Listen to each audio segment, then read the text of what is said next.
Welcome! In front of me I have BLACKVIEW R3 Max watch, and I'm gonna show you how to unpair this watch from the Android phone. First we need to open the GloryFit application on the phone that is paired with our watch.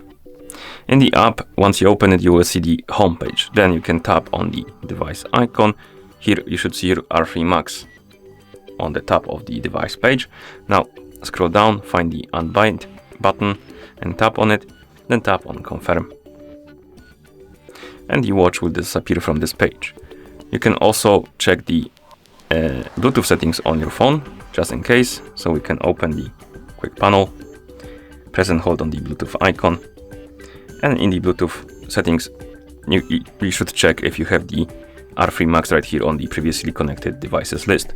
If it was here, it probably won't be, but if it was here, tap on the settings icon and tap on forget to remove it. And that's how you unpair this watch from the Android phone. Thank you for watching. If you found this video helpful, please consider subscribing to our channel and leaving the like on the video.